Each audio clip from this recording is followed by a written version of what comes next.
Steven, do you think we'll look as good as the Red Hot Chili Peppers when we're in our 60s? No. God, he's in his 60s, huh? They all are in their 60s. Really? I thought Anthony, like Jesse was asking me as we were at the show, she's like, how old is the lead singer? And I said, I think he's in his 50s. Yeah. And she's like, damn. I was this dude's so cut. I know, dude. He looks exactly the same. If you watch the Californication video, which was like a it was like a video game music video, but they would go back to the band periodically. He looks exactly the same, minus looking Hitlery, I would say, at the concert. Yeah, he did look a little bit like that. Like he definitely had the Hitler cut and he had the Hitler stash going. Yeah, I mean, well, it was a full mustache though, so it was, but he was looking a little Hitlery, I would say. It was getting close. It was getting very eerily close to Hitler. Yes. Yeah. But yeah, dude, the funny thing was watching the concert at Santa Clara at Levi's, sitting next to my pops, and he goes, "Damn, how old are those guys?" And I just go, like, the most judgmental way I could, going, "As old as you." God. Well, they're jumping all over the stage though, and the amount that they have to do that, I mean, they must be in incredible shape if they're still doing it the way they're doing it. And it's not like these older bands either, where they used to be, very enthusiastic with their movements. Like AC/DC, for example, like Angus Young, that dude would run and sprint all over the stage, skip all over the stage with his guitar. Now he does it every now and then, but for the most part, he has to stand still because he's an older dude. But like Flea, Anthony Kiedis, Chad Smith, John Frusciante. Can't forget John Frusciante, man. They're still moving the same exact way and still wearing the same exact clothes. Yeah. No, it was incredible. Welcome, everybody, to Just Your Opinion, man. Stephen Langford, Derek Papa. Stephen and I saw the Red Hot Chili Peppers last Friday night at Levi's. We'll get all to it. It was an amazing performance. A lot of shit to talk about with NFL training camps, a lot of news with the 49ers, some stipulations and contracts with Kyler Murray. We'll get to it all. Baseball deadline coming up. We got a lot to cover today. But before we get to any of that stuff, news broke this morning. Sad. NBA legend Bill Russell passing away today. Obviously, we're way too young to have seen Bill Russell, but grew up in Oakland, went to USF. Obviously, his resume speaks for itself. 11-time champion, player coach with the Boston Celtics, revered amongst all NBA players. He's a legend in his own right. Often forgotten because of the era he played in, but has more championships than Michael Jordan, considered one of the greatest players of all time, and it's just sad to hear that he's passed away today at the age of 88. Yeah, and he was one of those athletes, too, going around the same time as the Muhammad Alis of the world, where he is a black man still playing in a sport where it's not predominantly black. It was predominantly white at the time, and during the civil rights movement, at the height of the civil rights movement, for him to do what he did, and all the stories that you hear. There's an excerpt that was posted on Twitter, and it was written by his daughter, and just talked about all the racial outcomes that he had to go through in the towns on the road when he was playing basketball and all these things, like what he dealt with. Just a legend, man, in the sport, and a really great sense of humor too. I think one of my favorite videos of him is, I think it was Charles Barkley giving his Hall of Fame speech, and then he kind of flips him off because Barkley gives him shoots a little dig at him or whatever. It was at the NBA Awards. Yes. And he just kind of like slowly gives up the middle finger. Live on TV. On live television.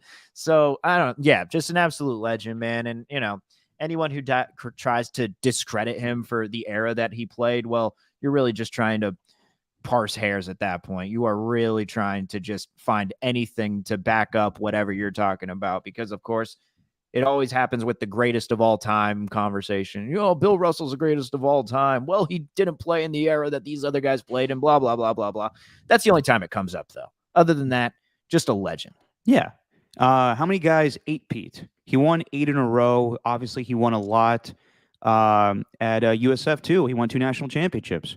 Yeah. So the man is probably the best winner all time in NBA history. And Steven, you were talking about the racial prejudice he went through in his career. Yes. He went through it at home. Obviously, the Celtics fans have a bad reputation. Hopefully, things have changed since then. But yeah, I mean, I remember from Winning Time, there's a scene in that show where they're talking about going to play the Boston Celtics, and they're talking about how Bill Russell. There's this line in the show where he comes back from his house after winning the championship, and the line is, "These guys didn't have the decency to put human shit in his bed. It was dog shit." So Yeah. it's just terrible stuff he went through. Nevertheless, a Boston Celtic legend and a NBA legend, and yeah, sad to see that he passed away today. But obviously, will be remembered for his accomplishments on and off the court. Yeah, and there's one story, or not a story, but like the 30 for 30 that the NBA did, which was like called Basketball a Love Story, and they had this whole thing with Yeah, Wilt versus Bill, and how Bill was just this defensive guru, and I'd like to think how he would have played in today's NBA, because you don't really see a lot of these guys who are just straight defensive specialists like he was. And he could also score the basketball too, but he was known as one of the greatest defenders, if not the greatest defender of all time. You don't really see too many of those anymore. You see guys who are good defenders, but it's not like he used to be. So I don't know, man. Seeing that news, just rest in peace to him. yeah. Rest in peace to Bill Russell. And yeah, usually save the people that have passed away for the last segment, but when you're an icon in sports like he is, you got to be the first segment here. So Yeah. rest in peace to Bill Russell. Back to the Chili Peppers. So you and I went to go see the show. Not together. You went with your girlfriend Jesse, and I went with Greg. Mhm. And it was fun. It was a good time. Did you happen to see them 10 years ago at Oracle? No. Okay, so they performed at Oracle 10 years ago, around the same time. I think it was when what was the album that came out? I'm with You, I think came out, and they Yeah. were touring. 10 years ago. That sounds about right. Yeah.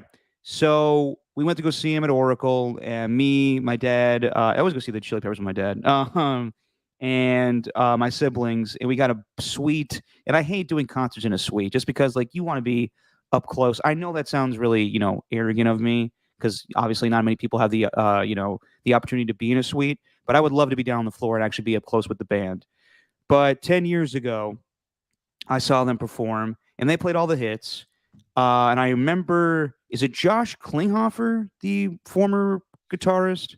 Klinghoffer sounds right. Okay. I know it's Josh. I know that's his first name. I'm not sure the last I'm name. pretty sure it's Josh Klinghoffer. What I distinctly remember was he came out in a Richard Seymour jersey. And right on, Klinghoffer? Yeah. Okay. He came out in a Richard Seymour jersey, and I was like, all right, this guy's going to be on our side tonight.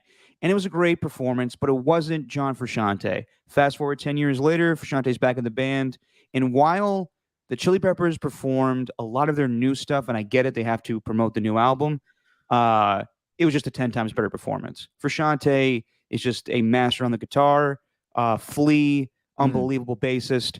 He's the only guy for an encore when they came out to whip out a Lakers bass, have the entire stadium boo, and Yeah. then seconds later just shut them all up by just playing some tasty licks. Yeah, yeah. There's a guy behind me who just couldn't stop chanting "Lakers suck" after he took out that guitar. I'm like, dude, shut We up. all know they love the Lakers. Whatever. Yeah, just let him play it. And I love how he just didn't even react either. It's not like he was having fun with the crowd. I genuinely think he just brought out that bass guitar, not knowing that Santa Clara was going to be like a Warrior fan base, because people Yeah. can get confused sometimes. I bet you he didn't even do that on purpose. I think he just brought it out because he's a big Well, Laker fan. I do remember 10 years ago, they knew they were at the Warriors arena, and he did say, "What's going on, guys? Love the Warriors." And then everybody's like, "Yeah." And then he goes, "But, we're Laker fans." Everybody booed. He's like, "Yeah, I know." And then they just went into a song, and then he started playing. Yeah. But no. Oh, sorry, go ahead. No, just the way that him and Frusciante are just so in sync with each other. And then the same thing with the drummer too, Chad Smith. It's just unreal to witness. I like how Frusciante was wearing the plaid shirt too. He always goes out there and he just looks like, I don't know, he looks like a kind of old skateboarder. He always has that look, and it's nothing too crazy about it. He just looks like you could shop for everything that he got at like Target or something. It's never anything too Yeah. fancy. Lumberjack chic. A little different with Flea, a little different with Anthony Kiedis. Chad Smith is Chad Smith. We know what he's going to do. Yeah, wearing the backwards Dodger cap, and Flea was rocking some skirt or kilt, whatever he was rocking. Yeah. Yeah. But God, they're so talented. It's an unbelievable show. No, fantastic show. And I didn't know this, but apparently when they're done with the tour, I can't remember the last time they've done this, or they ever have done this. It sounds like they're coming out with a new album in October. Oh, okay. So tour will be done, and then a brand new album will come out. So I guess they just want to space it out a little bit, not release a double album. But yeah, that'd be sweet. That'd be great. Yeah, well, the previous one was kind of a disappointment. I don't know. The Getaway? Yeah, no, not that one. Digital Love. Oh, the new one. The newer one, yeah. Yeah, okay. It's kind of. I liked it. It was okay. It was fine. I liked it through the first listen, but then after a little while, I was just like, okay, I don't know. It just wasn't as good as their previous ones, but you know what? Whatever. All good. Back to their funky roots, I would say, a little more punk. Yeah, but then there's like some lyrics that just, I know it's the Red Hot Chili Peppers, but they just didn't make sense at all. Well, that's Anthony Kiedis, just, spitting gibberish. Just riffing. Oh, yeah. Yeah. I mean, we all know the Around the World part where he just starts doing some, Chinese They didn't play Around the World, did they? Probably because they don't want to play that portion of the song. Yeah. Yeah. You can skip that part, though. I mean, I did love they came out to Can't Stop. And I loved when they did the encore. Very underrated song. Probably one of my favorite songs of theirs, Soul to Squeeze. A little trivia for you, Steven. Do you know what album Soul to Squeeze is featured on? Their greatest hits album. It is, but where did it originate? I don't know. Mother's Milk. Nope. It's a trick question. It was a B-side on Blood, Sugar, Sex Magic. They couldn't find the right spot for the song on the album, so they held on to it and released it as a single off the Coneheads album. Huh. Yeah. Wow. Yeah. The more you know. So if you watch the music video, you'll see Chris Farley. It actually makes it a little more depressing with the song. He's like driving around like a circus truck of freaks. Yeah. And it's Chris Farley driving the truck. Oh. Yeah. So they have that in the music video? Yeah, they do. I'd have to watch that. Wow, that's good knowledge, Derek. I know my Chili Peppers knowledge. Anyway, yeah, great show. And we both have been doing a lot of time in Santa Clara this week. You went down to Niners. I almost said Raiders training camp. Niners training camp on Wednesday with Joe Shasky for the morning roast. Yes. I went yesterday. And we'll talk about what we saw at training camp. But real quick, Raider fans, just because Steven and I go to Niners camp doesn't mean that we both still don't bleed silver and black. Steven a little more. I will always, but just to put that out there. Well, yeah, but at the same time, though, I've been I've been covering this Niners team, that's what I call it, because I've been hosting a show ever since they were, part of that Super Bowl year in 2019.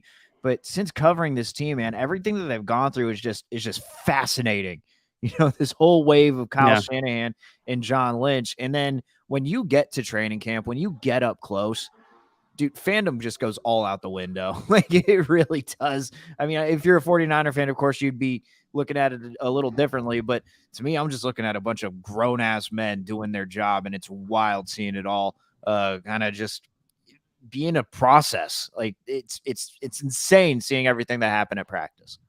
Yeah, it was the first time I've been to a Niners training camp, and I don't know if you feel the same way, Steven. I went to Raiders training camps before. We were lucky enough to be on the field for that stuff. I always feel weird because it's guys at the end of the day doing their job, and we just stand there watching them.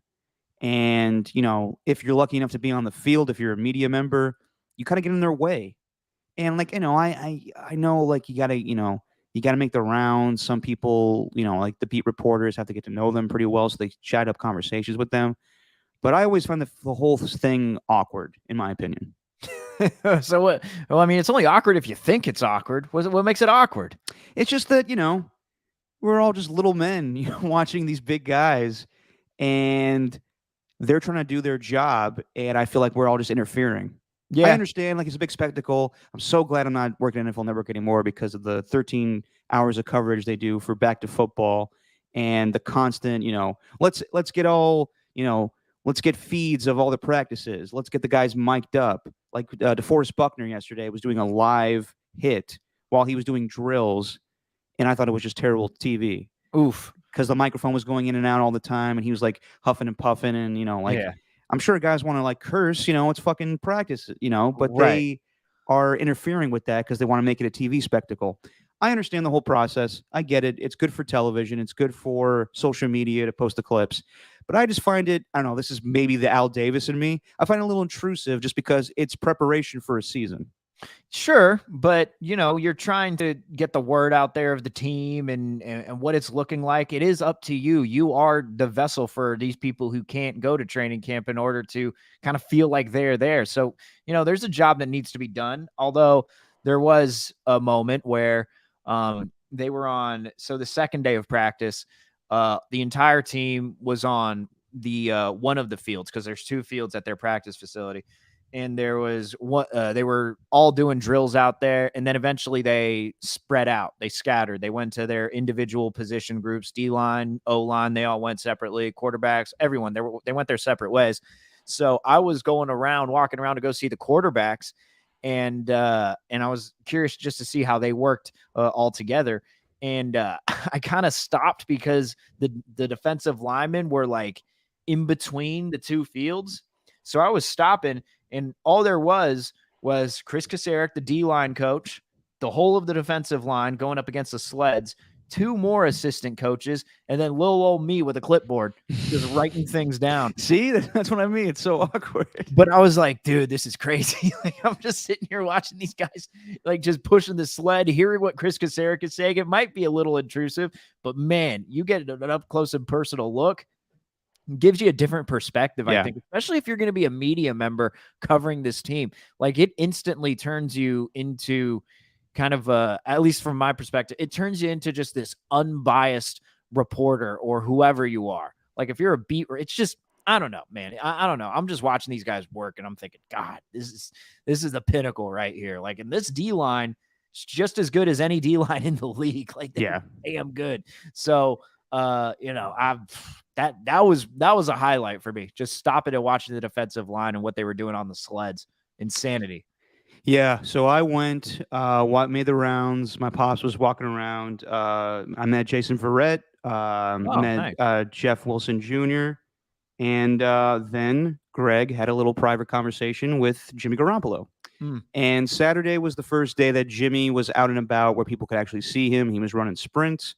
Didn't know what they talked about, but with articles being written, you can surmise a few things. We'll get to that a little later. But just from what I observed, on the way over, my dad was telling me that Nick Bosa is just unbelievable, and he was saying that he's better than Khalil Mack. And I was like, you're crazy. I still think Khalil Mack is second to Aaron Donald, and that's even a stretch in my opinion sometimes, just how of a physical freak he is. And I mean in the best sense. But just watching Nick Bosa, and it may just be because they don't have pads on yet. The weakest part of the team might be their offensive line. Well, let me say this about Bosa compared to Mack. I'd say Mack is a better all-around defensive lineman, like as in he could both stop the run, and he's elite at stopping the run and getting to the quarterback. But man, Bosa, in my opinion, is a better pass rusher than Mack is. Like, that very well could be. I that's my opinion. Like, stopping the run, I've seen Bosa, overrun guys and just focus solely on getting to the quarterback and not even paying attention onto whether it's a pass or a run play. Kind of seems like he has one goal in mind, and that's just to get to the quarterback. I've seen him miss some tackles before on running backs and have some struggles with that. Mack, I haven't seen that too much, but I have seen struggles with Mack getting to the quarterback and actually getting pressure on those guys. So, between the two, I don't know who I'd take, but it's hard to tell. It's like, hey, see Nick Bosa up close. Yeah, I'd take Khalil Mack over you. Yeah, I mean, I'm not gonna say that to his face, but No. I mean, how many guys are gonna pick up Ryan Jensen by one hand? And Ryan Jensen, unfortunately, tore tearing his. I think it's not official yet, but we believe he's gonna tear his ACL. So the Niners or Buccaneers may be trying to battling out to get J.C. Treader at center, but just watching the offensive line. There's some holes. It was a little leaky. That's just good news for the Niners pass rush. Bosa was just getting through. I mean, Trent Williams just showed up, but he was beating him. He was getting I mean, like, Trey Lance had time to throw, obviously, because it's a practice. But if this was a live game, Nick Bosa was taking his head off. Yeah, they had 11 on 11s, and he was. This was before Williams was there. He was getting right by Colton McKivitz. I Yeah. felt terrible for McKivitz. It's like, my God, you. It's like you gotta. It's like you're a. It's like you're a pitcher, and if you're a pitcher and you're going into practice and you're pitching against a live batter, and then all of a sudden it's like, oh, you got to face Mike Trout. You know what I mean? Like, you got to face the best of the best. You're not going to look very good out there. Yeah, that line. I don't know what to expect from them. Center is clearly a position that they're going to struggle with. Spencer Burford, he's the 4th rounder. He's a big rookie, 6'5". I don't know what's to expect from Aaron Banks. I believe they drafted another guy, Jalen Moore, who's a tackle, but I think he's more of a late round pick. Well, you got to believe that Aaron Banks is going to play, being a second-round pick a season before. He has to, yeah. But in Daniel Brunskill, I actually like Brunskill. I think that he has shown flashes as a good guard. So I don't think the interior line is as bad as everyone's making it out to be, because I think those rookies can shine through. At least Spencer Burford can. Not sure about Banks, but they are gonna need to do something at center. I don't know if Brunskill is going to be that guy, but it feels like Brunskill's better utilized as a guard. So I don't know. They're going to be in the race though for JC Treader for sure. That's the number one guy that popped up whenever Ryan Jensen went down. Yeah. And just watching and observing, Trey Lance, he struggled, but that's also the fact that he's playing against maybe the best defense that the Niners have had. And from what I watched on Saturday, he threw a pick 6 to Fred Warner. Yeah. But that defense is going to be really good. And I think the star, I'm not the only person that's been saying this, and I saw it firsthand. It was Nate Sudfeld who threw the pass, or maybe Brock Purdy, actually.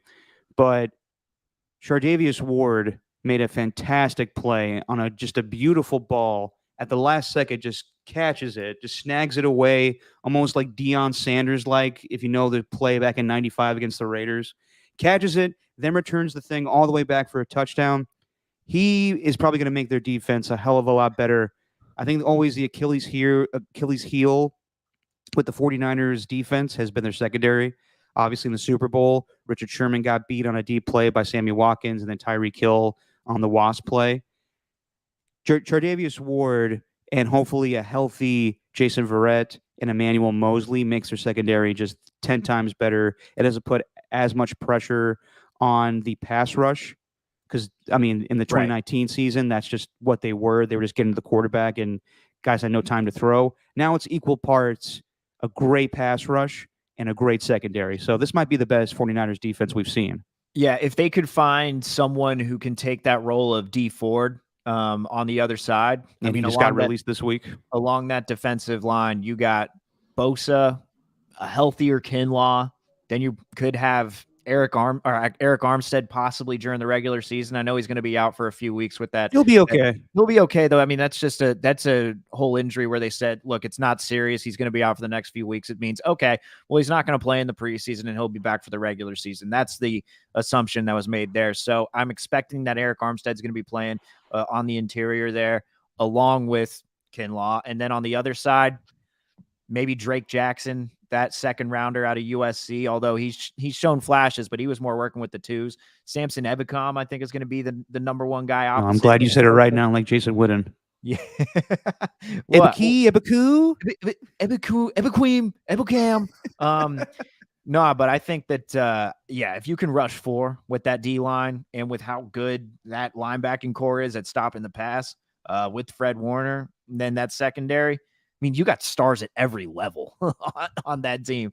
Like they should be pretty damn good as a defense this year. So, man, the sky's the limit for them, man. I know that's such a cliche, but I think they're going to be a really good team. Yeah, I mean, they're going to be alternating all over the place on that defensive line. They re-signed Kerry Hyder in the offseason too, so we'll see how they go as far as the starting unit on that defensive line. Dude, but I don't know if you did this when you were at camp, but I tried to get in like a direct line with where the play was going. So when the quarterbacks were working with the wide receivers, they were just doing quick little dig routes. I was right in line for where the quarterback was supposed to throw the ball just so I could get like a look at how quick it is. For one, the zip that Trey Lance has on the ball compared to Sudfeld and Brock Purdy. I know it's Sudfeld and Purdy, but the zip that Trey Lance has on the ball is just different. That's number one. And then number two, I did the same thing, getting in direct line with the kick return team because they were practicing their kick returns. This was day one of training camp, and a majority of the guys were the backup running backs, except for Elijah Mitchell. But you had, Trey Sermon, you had Jermichael Hasty, you had those guys. I think even Ray McLeod was there, who's a wide receiver. But I was in direct line. The drill was, it's a kick return drill. So when the ball is kicked and it's in the air, you start backpedaling toward whoever the receiver is. Then when the guy catches the ball, that's when you're running the opposite end, so you can go out and make a block, and you try to get as many yards as possible. Well, I was in direct line with the bag where the running backs were. And I'm like these guys are running full speed at the bag, and I'm standing maybe 15 feet behind it. And I'm just imagining, my God, how does anyone even want to go and try and tackle the guy who's returning the football? But it's like I'm thinking to myself, man, these other teams just have big dudes who are going to clash with them. I don't know. It really puts things into perspective when you go to those things. Yeah, no. And it was a fun time. And they, practice for 90 minutes is not the same thing, no pads. They'll do that on Monday. For sure. They're wearing the Guardian caps now, which is a little weird, but I guess it's the best thing for safety. And yeah, man, Trey Lance, it's going to be hard to tell. I guess we got to see how he plays in preseason, just because he's going up against a fantastic defense. He's got in a great position with having a team that went to the NFC Championship game a year ago. He's going to try and improve the offense, but right. The biggest thing that we've heard in training camp is the number of interceptions that have been thrown in practice. It's just a lot, and that may be a good thing for the secondary, but you also got to believe that the quarterback play has got to be a little bit better too. But Trey Lance is growing and maturing, and that leads us into what was said on the first day of reporting to training camp. Oh, real quick, sorry, I forgot to say this. Saw Deebo Samuel running up and down, running sprints. We'll see what happens. I thought I saw him talking to Kyle Shanahan before practice started. Hard to tell, who. I mean, I figured out who Kyle Shanahan was later on when practice was going on, but it was hard to see who was who early on. So, thought he was talking to Kyle. May not have been, but Deebo, he's there, and he's just running around, catching balls, trying to get his sweat going. But we'll see what happens with him. Supposedly, they want to get a deal done in the next couple of days here, but he's holding in. That's holding in, as they say. Everybody's holding in these days. I think holding in is bad for the bladder, but you do what you got to do. Yeah, I know, right? I always go right there. I like everyone's like, I don't, holding in or holding out of a contract. Holding out makes, holding out sounds natural, but holding in, I can't help but think of holding in. Oh my God, I gotta go to the bathroom. Yeah. You know what I mean? But yeah, Deebo's just massive though. Good Lord. I mean, I know he's just jogging on the sideline, but even just jogging on the sideline, I'm like, don't get in that guy's way. No. Tree trunk for legs. Yeah. And Brandon Ayuk was looking really good. He was looking really good. Kyle was talking about him this week, how he's matured from his last season to this season, how he's taken, training camp, approaching that a lot better than a year ago. So, look good. We'll see what happens, though, when they start actually playing preseason games here. And was there anyone else who stood out to you? No. I mean, the stars look good. Bosa looked good. I was really taken away with Chardavius Ward, or as they call him, Mooney. It's Charvarius Ward, by the way. It's not Chardavius. What did I say, Chardavius? Yeah. Who am I thinking of? I don't know. Well, whatever. Charvarius Ward. My bad. I mean, you and I know him from the Raiders. Really good lockdown corner for the Chiefs.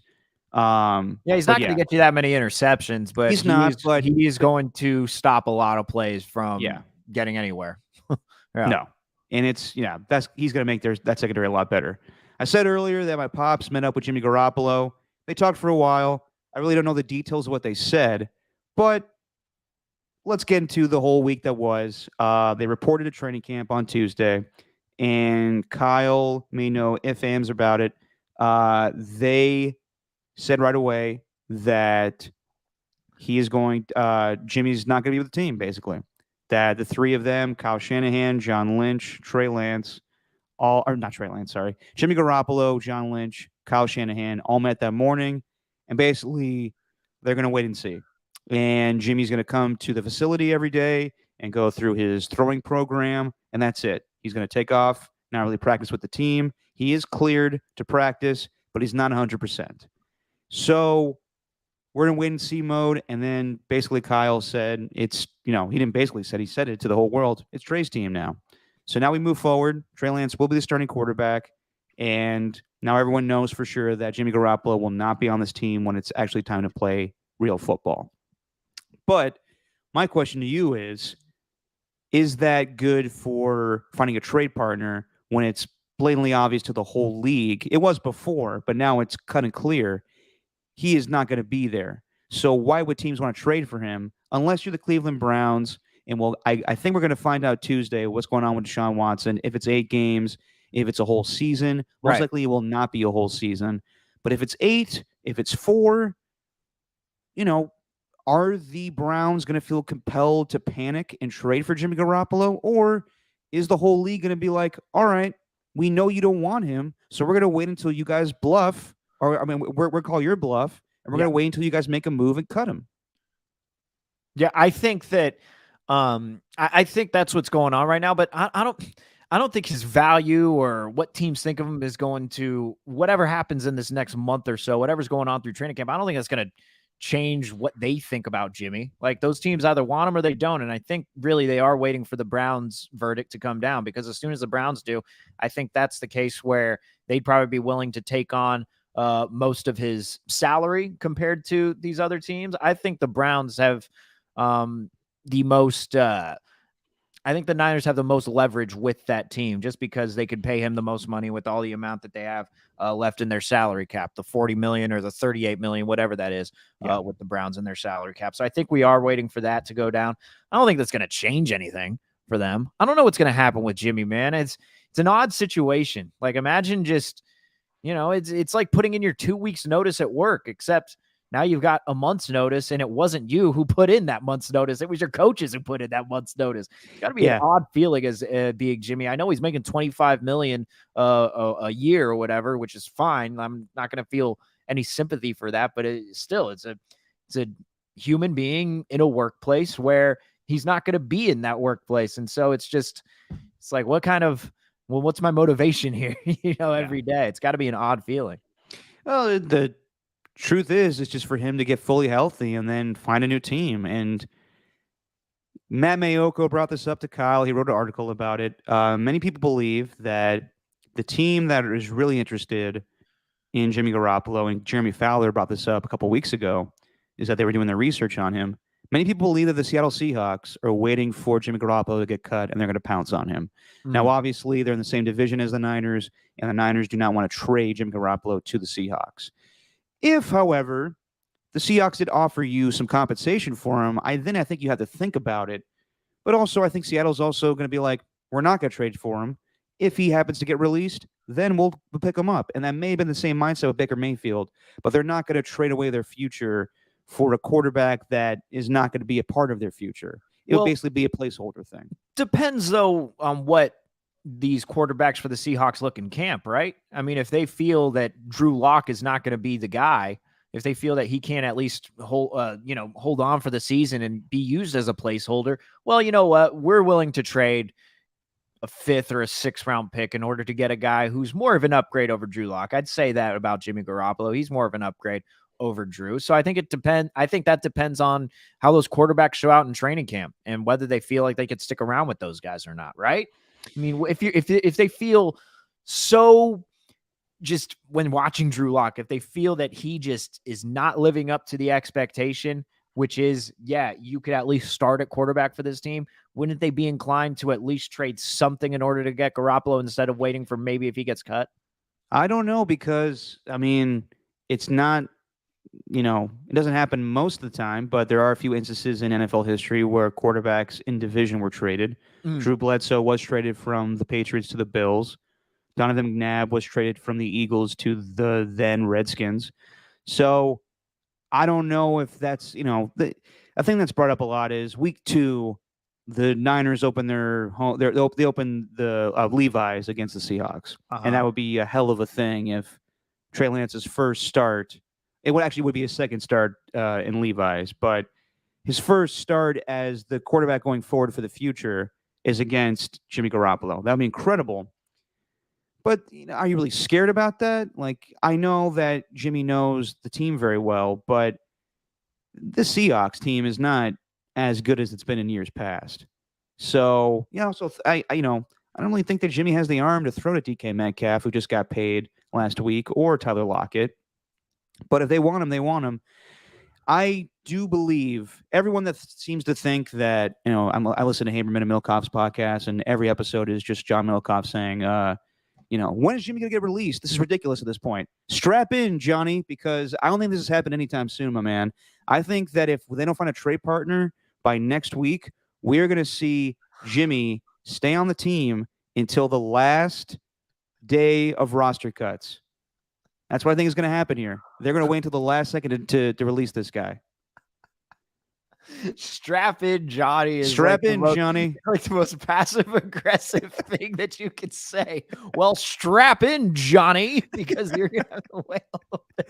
I'm just telling you. Yeah. Be prepared. Radio host of the Bay Area. This is not going away anytime soon. You better pray that Deshaun Watson gets suspended a very lengthy time and the Browns panic. Well, anyone who thinks about this with any reasoning, though, has to think like, all right, well, ever since he was cleared and they got that injury guarantee out the way and they cleared him for practice, well, the reason that they haven't cut him yet is because they're waiting for a trade partner. If that trade partner doesn't go out, then eventually they're going to release him, because I think you can also draw, based on those practices, the conclusion that, look, Trey Lance is the guy, kind of like what Kyle Shanahan said. Like, I don't know, man. I looked at that practice and I saw the way that Trey Lance looked in the huddle. Not to say he would have been any different with Jimmy, but I just think that it would have been a weird vibe with Jimmy around that team. I don't know. Just there'd always be that chatter, that backroom chatter that, oh, look at Jimmy. What are they going to do with Jimmy? Oh, did Kyle just yell at Jimmy? You know what I mean? It would have been bad.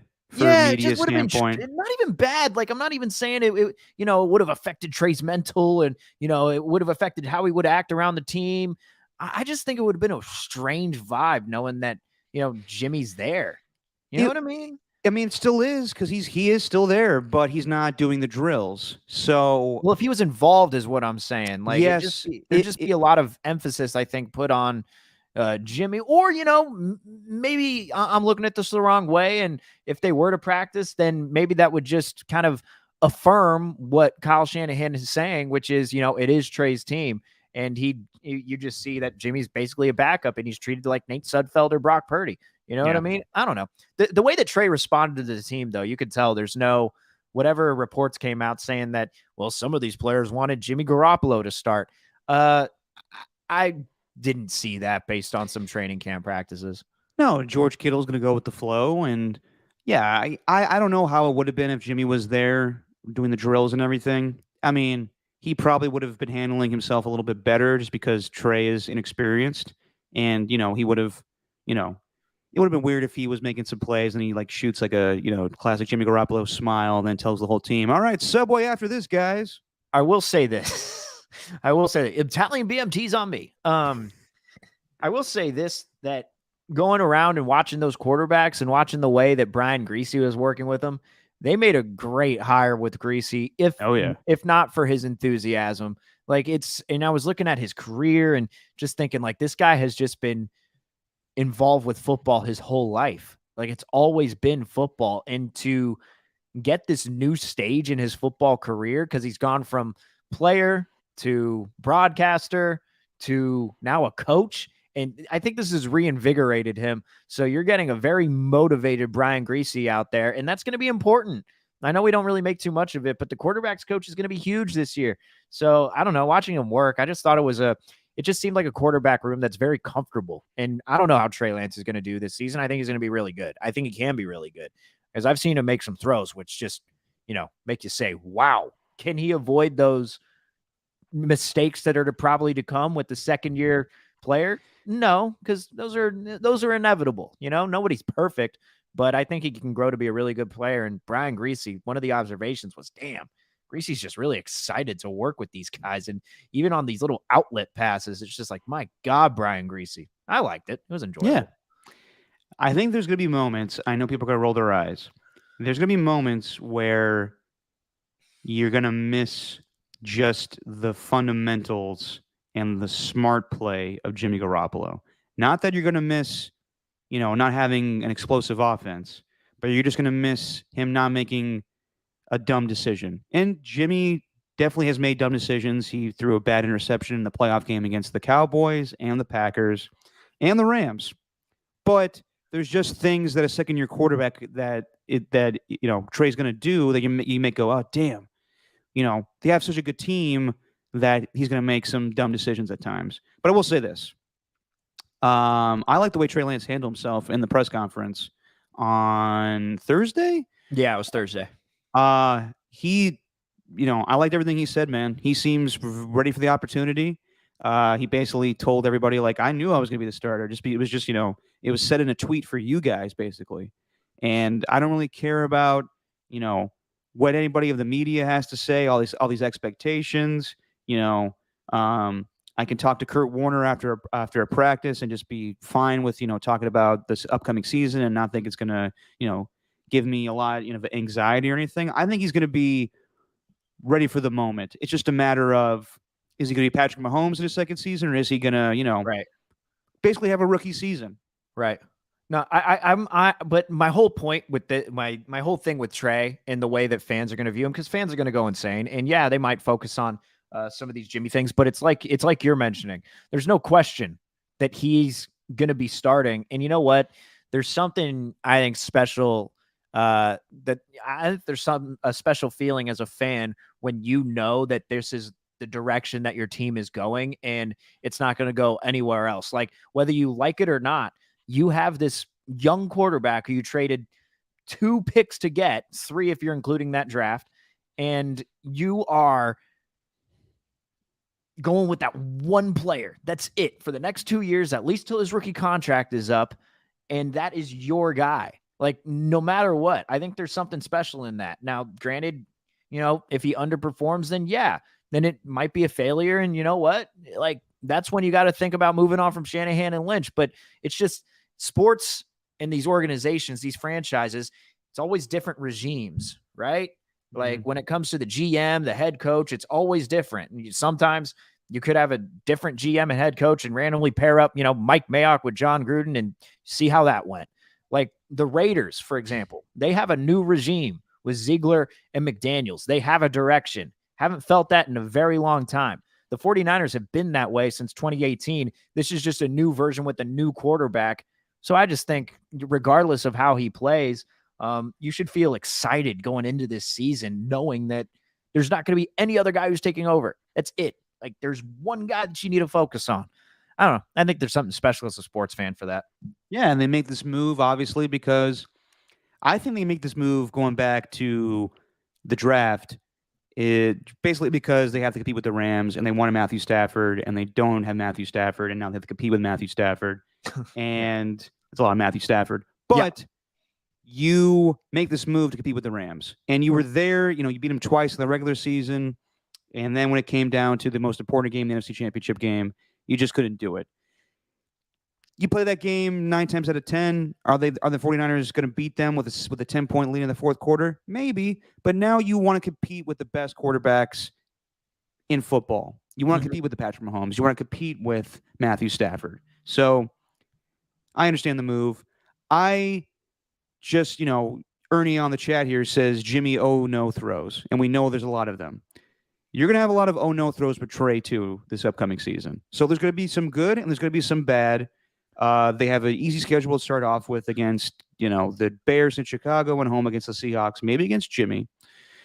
But it's going to be different with knowing that other than the no throws. Like the thing is, Jimmy had the no throws, but you also knew that like he wasn't going to be doing anything too crazy. Like he wasn't going to be doing anything, at most he was going to have like a 10, 15-yard pass downfield. You got to rely on a Telenufunga block punt. Right. And so, there goes that old saying where it's like, you got to take the good with the bad. Well, people didn't want to take the good that Jimmy had with those no throws because the good that Jimmy had really wasn't that good Whereas some of these throws that Trey Lance can make and the way that he's going to be able to stretch the field, I think you're going to be able to take those Trey oh-no throws and take the good with the bad, because some of those good throws that Trey Lance is going to have, they're going to be spectacular and going to make your jaw drop. So I think that's the difference there with those two. So it officially starts the new era of Trey area. There we go. No. Okay. That's the only time I'm going to say that on this podcast. My dad knows I don't care for that. And none of you should either. So don't give in. If he says that during a broadcast, tell him it's corny. Ayuk. Ayuk. Can't wait for a little bit more of that, huh? Real quick, this could change every week. Where do you think Jimmy's going to go in the end? I think he's going to go to Cleveland. I think Deshaun Watson's suspension is going to come down to 8 games or more, and I think in the end we're going to see Garoppolo in a Browns uniform. It's just the writing's on the wall. Traded? Man. I really think so. Yeah, I'd say so. I'm not sure what the compensation is going to be, but I do think traded to the Browns is going to be the end. That could very well happen. If it doesn't happen, and for whatever reason Deshaun Watson gets 4 games, which would be a story in itself, and a big reaction to a lot of the sports world and the non-sports world. It'd be hard to focus on Jimmy's future if Deshaun Watson's suspension came down like that, because, man, it'd be hard watching the NFL. Yeah, but we're all still going to watch it. But I get it, Steven. I think there's a strong possibility he does go to the Seahawks, and we get a interesting game week 2. Now, they're saying that if they keep Jimmy on the team for that long and cut him on August 30th, then there's some, well, then you don't have to play him week 2 because he won't grasp the offense by then. Please, he'll play. Football doesn't have to be like football can be a very complicated game, but it also can be a very simple game. And Richard Seymour getting traded on a Sunday and playing Monday against the Chargers. You could simplify the offense for a guy like Jimmy, like and then eventually get working with it. Ernie thinks Seattle, so Seattle is a very likely landing spot, and I think that'd be a Christmas gift for the Niners. Kind of like to go against what that guy in the Athletic said on the on Mike Sando's piece, where Mike Sando basically just let any rival coach and executive just shit on the opposing team's quarterback. I heard that. But also in that same article, when talking about Trey Lance, they said, well, we're glad that a inexperienced quarterback is going to be playing for the Niners now because they have a stacked team, and that could be their biggest Achilles heel besides from the offensive line. Well, yeah, we'll see. We shall see. So I liked that Trey Lance was cool, calm, and collected when he was introduced as the new starting quarterback of the 49ers. And if you go back a season ago, John Curley reminded me of this. And of all the players on the 49ers, he had the most iPad usage when it came to studying film. Something that Kyler Murray could maybe adapt in his, what'd you put here? Independent study addendum. Well done, Stephen. Well addendum, D-U-M-B. Yeah. I mean, should we get our independent podcasting up more than just 2 hours a week to 4 hours to match what Kyler Murray's doing? I mean, right? Obviously our schedules are mixed up now, but yeah, dude, this was fucking insane. So a week ago we talked about the contract itself, and I thought it was ridiculous. But to have this stipulation in the contract that he, as the quarterback of a NFL franchise, the number 1 pick, this man who's getting $46 million a year has to make time 4 hours a week to study. That is just bad. It's a lot of game tape, man. A lot of game tape. 4 hours. Unbelievable. Yeah, but you ask like Ron Jaworski, and he's like studying 48 hours of game tape in a day, which is always the Frank Caliendo line when he was impersonating him. But it's just ridiculous. Like Peyton Manning's probably just sitting on his ass watching just tape for fun. Yeah. Like, this is just a bad look. Well, it is, but, that's what happens when you get a quarterback who says that he relies on his cognitive abilities and doesn't need to study tape. He goes, oh, yeah. He tells that sports radio station in Arizona, I don't need to study 24 hours of film. It sounded way too much like Jamarcus Russell in that Pivot podcast. The exact same thing where he's I'm glad you brought that up. I'm not going to be one of those quarterbacks that studies film for 15 hours a day or whatever. It was the exact same thing when I saw that from Kyler Murray in last December when New York Times wrote a piece on him. I'm glad you brought that up, Steven, because we didn't talk about that last week, and I was wanting to talk about that. Jamarcus Russell, dude, I don't feel sorry for you. I'm sorry, but I don't feel sorry for you. Like you You're can have sorry your you're not sorry? I'm sorry, I'm not sorry. Like you can have your little sob moment on the Pivot podcast. No, I was on a bad team. You held out. I've been hearing the clip where he's saying like I didn't hold out. Yeah, you did. You held out to be the highest paid quarterback in football, or like the second or third as a rookie. You held out, Well, and then didn't they not have the money to pay him though? whatever it was, he held out. So Well, you can. but it's not. Well, he didn't. It wasn't his fault though, right? I mean, I'm They glad we have a said rookie. they couldn't put him on the field because they didn't have the money. No, he wanted to be, dude. He was getting paid more than Tom Brady. It was a ridiculous amount of money. Well, right, but the Raiders didn't have that money to pay him, though. They said they had to wait till this TV deal was done, so they actually had the money to give him. Yes, but if he was going to be paid like a regular rookie these days, then that wouldn't have been an issue. He wanted to be paid like one of the premier quarterbacks in football. Right. But they didn't have the money in order to do it. They had the money to pay him. If we were, I understand it's a different time. If we were living in the world today of a rookie salary cap, yes, in 2022, back in 2007, then the Raiders had the money to pay him. He wanted to be paid like the third best quarterback in the league, and he got it because Al Davis just caved. That's why they had to wait. Because so you're saying that he wanted this amount of money, but they didn't have that money in order to pay him, yet they still wanted to keep him on that team. Okay, all right. And I just don't have a lot of sympathy for him because at the end of the day, it's like the same thing with Kyler Murray. It's just a matter of trying hard. And Jamarcus Russell, we know the whole story with the DVDs, and I heard it on the Pivot podcast where he was like, "Why the fuck are you trying to fuck with my livelihood, giving me fake tapes?" Well, Jamarcus, why are you trying to fuck with everybody else's livelihood by not studying? Yeah. No, so sorry. I don't feel sorry for you. Okay. All right. I understand both sides. Anyway, keep going. Well, no, let me hear. Well, I just think that dude, as a 21-year-old, did not have anybody to, like, he didn't have an outside voice telling him what to do. He didn't have an agent. He didn't have anything. Like, he didn't know what he was doing. I mean, you could have got an agent. You're the number one pick in the draft. I know, and it's his fault that he didn't. But at the same time, like the Raiders didn't do him any favors. I don't know. I came away being a little. I came away from that podcast kind of thinking, all right, well, you know what? From his perspective, the Raiders were a crappy organization at the time, anyway. Like they didn't. But how many quarterbacks have been drafted to crappy organizations and then just made it work? True. He didn't. So I could see it from both ends. Jamarcus. Anyway, back to Kyler Murray. So yeah, he has this addendum in his contract that says that he has to have 40 hours, or sorry, 40, God forbid. 4 whole hours of game film there. 4 hours. Whole hours. So that doesn't sound good, especially when this is what I think happened.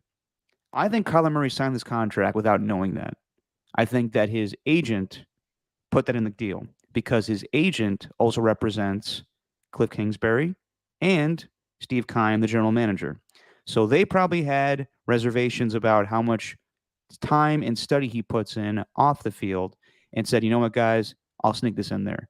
And then Kyler found out about it and everybody else found out about it. And now he's pissed. And that's what led to that press conference where he said, I'm disrespected. No one knows what I go in, like the hours and hours of film that I watch. There's different ways to watch film. Then he started listing off his resume in high school and in college. And I was like, Kyler, there's obviously a reason they put this in here. It's the team. It wasn't anybody else. It was the team that decided to do this. And then, like everything in our society now, if people give you enough backlash, then they just take it away. So then, of course, Kyler was pissed, and Kyler gets his way like he always does with the new contract. So then they took the amendum out of the contract. So now Kyler doesn't have to do his homework. From Ernie. So you're saying he didn't study his contract. Exactly. That's exactly what I'm saying. The same thing we said on Tolbert and Copes. The man doesn't study. He didn't study his own contract. There is a dilemma going on in sports now where athletes are just letting their agents dictate everything when it comes to the contracts, the teams that they actually sign with, everything. Case in point, Freddie Freeman Did he want to go to the Dodgers? Doesn't sound like it. But his Right. agent decided that was the best for him, so he signed with the Yeah. Dodgers. Have you heard this new interview with Von Miller with Mike Silver? No. Basically, he says, I didn't want to go to the Bills, and I wanted to go back to the Rams. I flew on the jet to go to Buffalo the whole time thinking to myself, damn, when I land, can I just tell them I'll pay him for the jet and not sign with the Bills? Yeah. Goes to the Bills facility, sits down with the guys, has to go to the bathroom for an hour, and actually like telling his agent, like, I don't know if I could do this. And his agent's like, it's the best deal, man. And in the end, he signed the contract. Doesn't sound great going forward for Von Miller with the Bills. It's just bad. No, Bad. so I was listening to this interview with a UFC fighter, Sean O'Malley, right? He's a very entertaining guy, and Sean O'Malley. I enjoy hearing him talk. He's a funny guy. But he says that he does all his own, he does everything. He doesn't have an agent. He does all his own deals. He doesn't want any middleman there. He's thinking, like in the amount of money that we're talking about, like, I mean, we're talking about, pennies to like $100 bills as far as UFC contracts and these football contracts go. Like the UFC, you really gotta be a big time fighter in order to make a lot of money. They don't make shit for what they're doing. It's insane. I mean, I think their heavyweight guy, Francis Ngannou, their heavyweight champion, only made like $600,000 off his championship fight.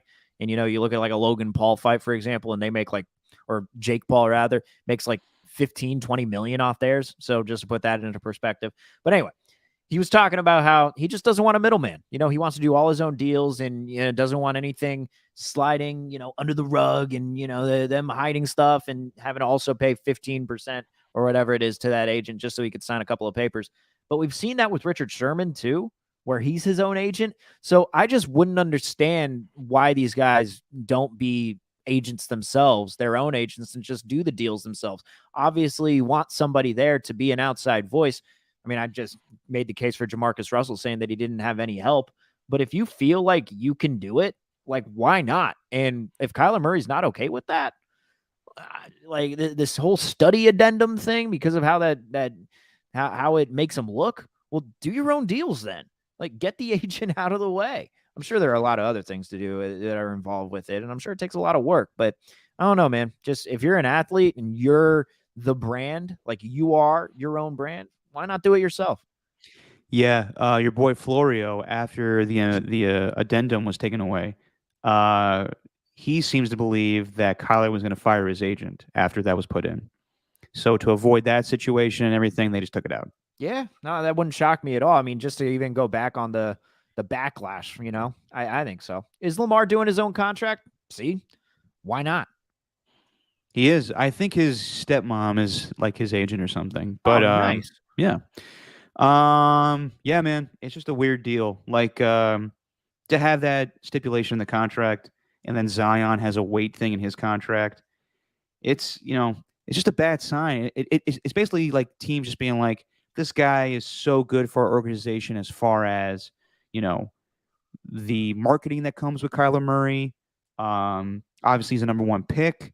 We don't want to go back on, we traded away Josh Rosen. We traded him, we drafted him initially, and then got rid of him a year later because our new coach, Cliff Kingsbury, wanted him. It would just be a bad look. It also looks worse when they put this contract, or they put this stipulation in the contract. It's just terrible to me. Whether you think, whether you're blaming the team, whether you're blaming Kyler Murray, whatever side of the fence you're on when it comes to that argument, you can't deny that this is just a bad look for a team. Like, think about the regime change. We talked about the regime with the 49ers, right? Think about how it's gone so far with Shanahan and Lynch and Trey Lance. There haven't been too many hiccups, right? There's no mistaking right now that it's Trey Lance's team. It's apparently been said since last year even that they knew it was Trey Lance's team. Like, they had come to an agreement there. Maybe they hadn't told the team, maybe they hadn't told the media, but Kyle Shanahan kind of let that slip where he said, we knew a year ago that Trey was our starter. So it hasn't gotten off to a shaky start. Now the Cardinals, what they decide to do is their number one overall pick, they're spending it on Kyler Murray, then they give him a big contract. While in the meantime, the coach that you are hoping to pair along with Kyler Murray was a questionable hire to start out with. Granted, some of the offense that he calls, the offensive plays are, progressive and are part of the new wave of quarterback. But at the same time, we have seen him make some disaster moves on the field when it comes to clock management. Like the way that 100%. it started for the Cardinals, of course, they made that move for DeAndre Hopkins, him getting suspended for 6 games or whatever it is.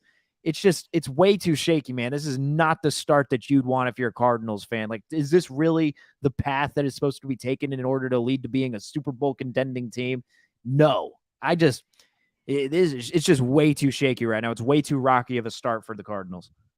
And, Kyler's been getting everything he wanted. He got DeAndre Hopkins. He scrubbed his social media. They gave him the contract. He got his teammate from Oklahoma, Marquise Brown, is now on the Cardinals. Yep. Hopefully he fills in great for the 6 weeks that DeAndre Hopkins is not there. It's just a bad look, man. It just screams of, I hate I'm going to say this. There's a reputation that baseball players have, that they are more of the spoiled athletes because of the contracts they get, and in order to play baseball, if you're well off, you have the opportunity to go do travel ball and hitting instructors. And Kyler Murray's father was an athlete. He did play baseball. So there's a lot. I mean, this isn't anything new. Chris Mortensen reported in the offseason that they thought that Kyler Murray was spoiled. So this just screams of that when, he's like, I can study for a game while I'm playing Call of Duty. It's like, that's not good. Right. And by the way, there's also I think this is bullshit, but it's also hilarious. Someone tweeted this out. There's a stat. When the new Call of Duty comes out, then Kyler Murray's stats go down. There was a Barstool posted a tweet. I know we're not big fans of Barstool, but they posted. They're fine. They're fine. They're all right. But they posted a photo of. Well, let me actually. Should I say the photo or say the caption? I'll say the caption first. The caption was, "All right, boys, I don't have any homework. Let's get online." I saw that. Showed the picture of him in the gamer chair. That made me laugh so hard when I saw that. But yeah, and back to the Zion thing. I mean, whew, 295 total between the weight and the body mass percentage or whatever it is, the body fat percentage. Wow, 295. Really setting a high bar for this guy. My God, I just looked up the average body fat percentage between men of his age. It would be 8 to 19%. So let's just take the most of that. Let's just say it's 20%. Oh man, you have to weigh 275 pounds with a 20% body fat percentage. Wow, Zion, you really got it hard with your clause in the contract. They are really making it tough on you. I know I don't want to fat shame any athlete. I'd actually as a matter of fact, I would like to see him be a fat player.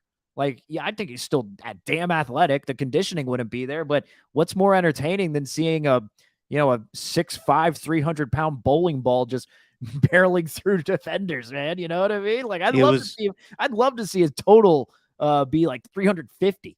It was my favorite thing to do in NBA Street was to make a really fat player.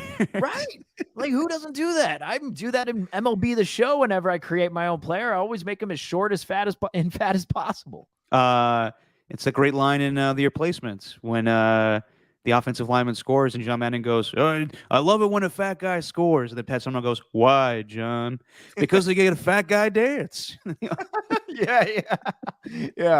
Yeah. Who? Oh God, that's right. They do the fat guy dance with the sumo It was the wrestler? sumo wrestler. Yeah. Oh, yeah. Was that just after he puked out a bunch of those eggs that he ate before the game? He did. Yep. Good. Let me ask you something. Do you think, and this is something that's been talked about, because while Deebo Samuel has reported training camp, a lot of people are saying that he looks a little thicker. You think there would be a weight clause for old Deebo Samuel? No. All right. You think he looks? I'm looking at that guy, and I couldn't even tell. I've never seen him in person. Hey, before. Listen, I'm not saying anything about the guy. That has been discussed before. Yeah, I don't think there'd be a clause in his contract. No, though. probably not. Not a weight clause. No, not like it was with Zion. I mean, Zion, he looked massive in that video game commercial during the offseason. Massive. Yeah. A guy that may not be getting a contract, and we talked about this before, Steven. Draymond Green. So weeks ago, you and I were talking, and we were talking about two podcasts.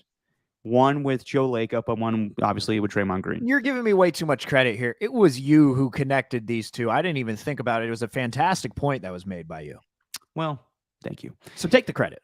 Okay, yeah, I'll take it. But it It was was something you. it's something we were discussing also on Tolbert and Copes, that there was a podcast where Joe Lacob said, hey, next offseason, it's gonna be tough. We're gonna take some moves. And then I listened to Draymond Green's podcast, and he says, obviously he responds to the Kevin Durant trade rumors, and says that you got to do what's best for you, man. You got to make generational wealth. And then nonchalantly he goes, "My contract extension date is August 3rd. Hope it's a good day. We shall see."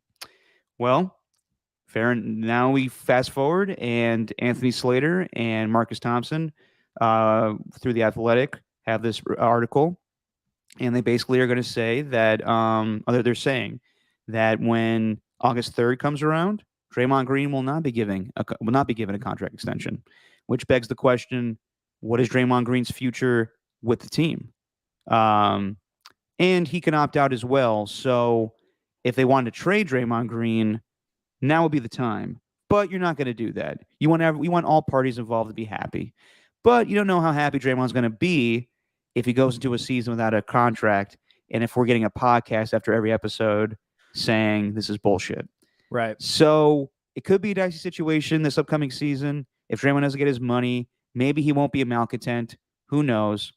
But I do think this kind of signals the possible end of Draymond Green with the Warriors, unless he just plays out of his mind next season and they want to give him a new contract. But with the way he plays, I mean, like, we obviously love Draymond.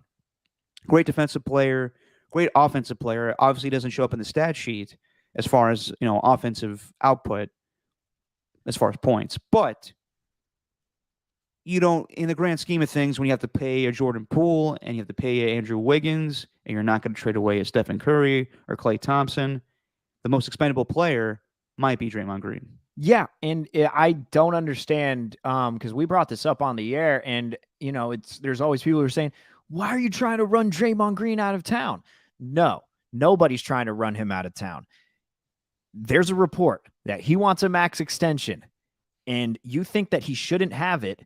The reason why I don't think he deserves the max extension is because, well, he's on, the other side of 30. It'd be a lot of money to spend. But if you think that he does deserve the max extension and you want him to stay on the team, then I'll say to you, well, you're trying to drive everyone else on the team out of town if Yep. you still want Draymond to stick around. You can't pay everybody. But why does this have to happen now? Why do we need to have this conversation? Why do we even care about this contract? Like Klay Thompson, that contract is going to be talked about a lot in the offseason. And I wonder when that's going to happen, because Draymond still does have 2 years left on his deal, but that second year is the player option. So I'll assume that if he was to make the max money, then he'd accept that option. But if he doesn't, then he's just not going to even pick it up, and they're not going to pick it up, and he's going to go elsewhere in free agency after this season. I think that's what's going to happen. This is just the crappy part, I guess, of doing business. But just all of it has to come out now. So the August 3rd is the deadline for when he's supposed to sign the max. It's when that the Warriors can, yes, give him a max extension. And if they don't give it to him, then he goes into next season with the option of opting in or opting out. Right. And most likely, knowing Draymond, he probably would opt out. Yeah. Yeah. All right. I'm looking it up now. I can't see any key dates there for 2022. But this, I mean, and Yeah. we see this off season, they didn't bring back GP2. They had to make some tough decisions, and they wanted to allocate some money towards Kevon Looney, and they're definitely gonna do that for Jordan Poole and Andrew Wiggins. So, like I said before, Draymond may be the odd man out, and with how much this guy loves himself, some LeBron James, you may be seeing Draymond Green become a Los Angeles Laker in the near future. It's way too much with LeBron, man. I know. Yeah. I think LeBron is. I think it's going to be very likely you see him on the Lakers. But Draymond's been fantastic for this team. Hold on. right? How bad would that be? I like it's part of business and it wouldn't surprise me at all. But to see Draymond Green, Richard Sherman in a 49ers jersey, like just odd things you never thought you'd see in your lifetime. What would it be like? I know this is just so hypothetical bullshit, but like Draymond Green being a Laker, how disgusting would that be? Yeah, it would be disgusting. It would be gross. I'm not going to be able to take that because I love Draymond. He's one of my favorite players on the team. Like he's like I think he brings an element of to his game that you just don't really have with a lot of players, which is confidence, Yeah. that cockiness that he has, and he's going to speak about it. I don't know, man. It's a tough situation. It's a tough situation for everyone, especially if you're putting a Warrior fan in their place and, saying like, "Hey, do you want to give him the max or not?" You have to decide. And if you don't want to give him the max, then you hate him as a player. Fans are put in a tough position whenever they have to answer questions like this. Of course, but it's not that cut and dry. Of course, we love Draymond Green and we want him to stay forever, but what he's asking for is just not in the realm of possibilities. Yeah, and it's this is what happens. Like you can't have everybody be lifers.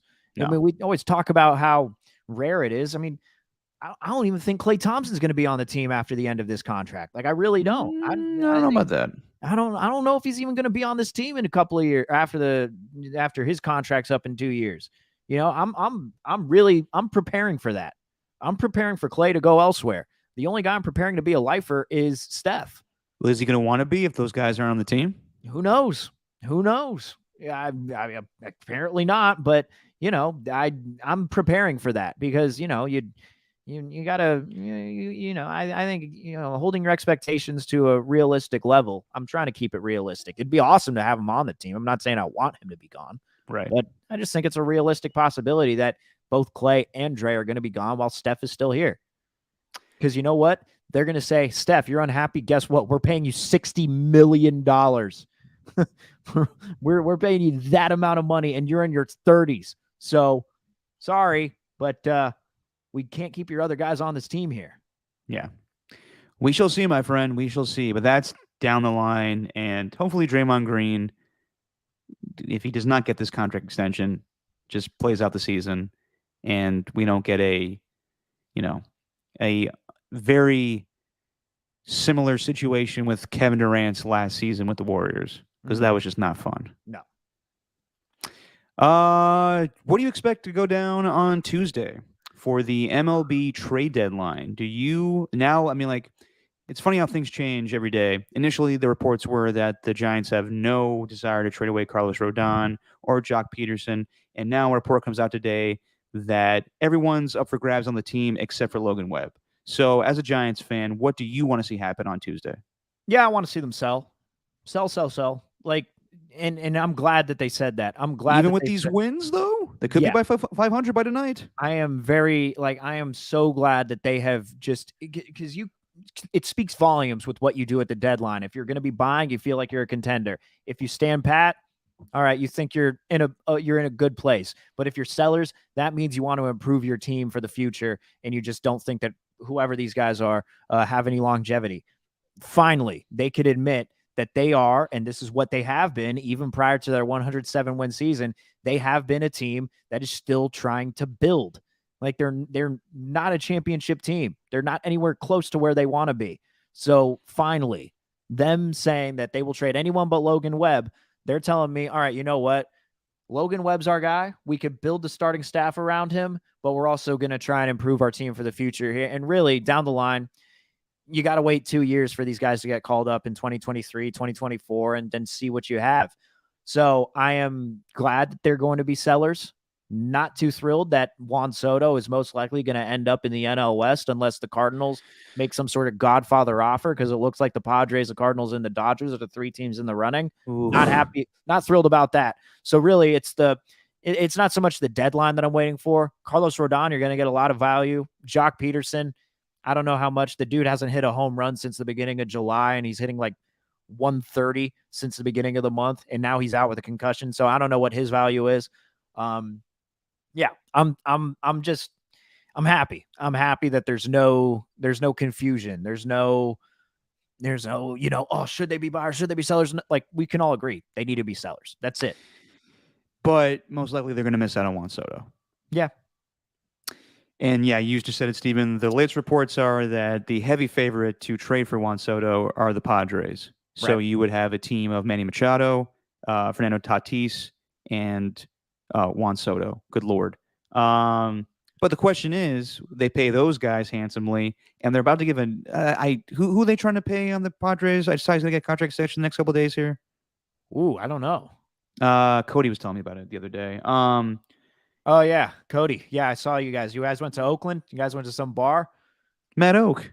Yeah, Cody had one of those creepy Instagram stories that he makes where Of he course just he like did. sneaks his phone under the like a round where no one can I know see he his was. I phone. know he was. Yeah, so I saw you. You were wearing your old final regular season game at Oracle free shirt. So I'm glad you're still rocking that, keeping that alive. Me and you both. Yeah, we're rocking on the podcast from time to time. Yeah. I don't throw out shirts. I always wear the same shirts. No, I'm glad you're wearing it because you don't. I feel like I'm the only one who still wears it, but you oh still yeah, do. it's a So I'm free glad you shirt, did. baby. Yeah, I'm glad you did. But yeah, I forget who it is, but the Padres are apparently going to sign a contract extension with another player. Oh God. All right. You know what? I'm So, gonna look this up. This is gonna bother me. I should know this. so Cody seems like he was like, yeah, the Padres may trade for Juan Soto, but they're not going to send him to a Ah, big. Joe Musgrove. Yes, that's it. So they may not have the money to sign. This may be a rental to have Juan Soto, and you have him for 2 years, and then you figure out if you have enough money to actually give him a big contract. Yeah. But that's a move you got to make if you're in the NL West to compete with the Dodgers. And the Dodgers are in the mix. I don't know how the hell they'll get him, but good luck if I you're think in what's the NL most West. I think what's most realistic, and this actually I came to this conclusion after we got off on the last podcast, after we did it in the morning last week. But watching that game with the Dodgers and the Giants, and hearing Fleming say that Trey Turner was once roommates with Carlos Rodon. Yep. Like, you don't think Trey Turner is not only trying to clamor for Juan Soto, who is his best friend because Juan Soto showed up to his playoff game. You don't think Trey Turner is going up to that front office and saying, look, I don't know what's going to happen with me in free agency. This dude, Carlos Rodon, is also going to be a free agent. You're not going to be forced to pay him either. But if you trade for him, you are going to get a lefty in that rotation, and you are going to get a good one who you could possibly pay for the future. I'm thinking Rodon's going to be a Dodger by the time the second. Whoa, hold on. You think the Giants are going to trade him to the Dodgers? Wouldn't be shocked. Oh, come on, dude. Farnham will get killed for that. Wouldn't be shocked. I wouldn't be either. That's Well, actually if they great. have an That's enticing actually a package great for- call, but that would be a If they have an huge enticing backlash. but if they have an enticing enough package for him, I mean, Okay, well, yeah, back to the Jimmy argument. Does it? I mean, like, I understand, like, business is business, but trading inside your own division, like, don't you think it's a big no-no? I don't think so. Especially when you're not going to be competing with that. I mean, maybe it's a little different with the Seahawks, but the Giants aren't even competing with the Dodgers. Oh man, that. Whew. I mean, we all know who would have a field day. Like, pick on any station. Copeland, Shasky, people would just go crazy over that. Yeah. Yeah. Don't doubt it. I don't know about that one. But Luis Castillo got traded Friday night, going to the Mariners. Yeah. Did he get a new contract too? Not sure. Because I saw reports where they were saying, like, the Mariners had to overpay for him, but I don't think they overpaid. I think it was just the value that they were offering. Yeah, I'm Castillo. I think the dude's a beast. So I don't know. Takes them off the table. And then that leaves Rodon, though, and Frankie Montas as the most sought after pitchers in the deadline. So Yep. I don't know. I think they're going to get a lot of takers for Rodon. It might not be the Dodgers, but I'd be interested. Yeah. And you hear that Frankie Montas, the Yankees are in the mix for him, the Blue Jays. And then I saw Jim Bowden throw this one out there. Ramon Liriano, possibly to the Giants. And I'm like, I don't think that's going to happen. I understand. Like, I'm waiting for the day. Obviously, Farhan has ties to the A's, but I don't think that time is now for an A's-Giants trade. Yeah, I don't know. Ramon Liriano, he'd be added, but what would he really bring? He'd be a good defensive glove. He'd bring his glove to the team. That's what he'd bring, but, you'd wonder. Josina Anderson is reporting that Judge Sue Robinson is expected to give her ruling on Deshaun Watson sometime tomorrow. So we will get some final clarity on that. Yeah. Wow. About time. So we'll talk about that next week on the next podcast. And we'll actually have games. Well, You well, ready what for do the you, Hall of Fame game? hang on, hang on. Well, what do you think though? What do you think with the Giants? You think it's good that they're sellers? What do you think, huh? You've been following this Giants team. You've been keeping up with them for the past couple of months. What do you think? I just want to talk about football. Oh, yeah. Okay. Yeah. No, I mean, yeah, I've been watching every game since the start of KNBR, and I can tell you that I said They this a year stink. ago. Yeah, I said this a year ago with you, Stephen. When we were doing the podcast. They won 107 games. It's great, and I was telling everybody like be happy about it. But I also thought it was a fluke. Like I didn't I understand they took the Dodgers to a 5 game series, but they were always the better team, and I get it. Like it took a check swing to end that series, and it was bullshit. But the Dodgers are that much better this season, and these guys are getting old, and they're not interesting. And I understand like anything can happen in baseball, but I'm with you. If I was the Giants, I would sell. Yeah. Yeah. I They don't need I don't to. think it makes a lot of sense for them to trade for Juan Soto at this time. Yeah. Or stand pat. Either one. And there's, they got a lot of young up and coming players that we really have to wait a couple of years for. That's what all these teams have done. That's what the Cubs, Astros, any of these teams who are kind of building from the bottom up. Hell, I mean, I don't know. You don't really want to count the Dodgers. How the Dodgers have managed to build a bully while developing a bully in the minor leagues is just beyond me. But actually, you know what? Before we even move on, I do got to say that I went to the San Jose Giants game last night. They played against the Oh, Cucamonga nice. Quakes, the Rancho Cucamonga Quakes, Kumunga.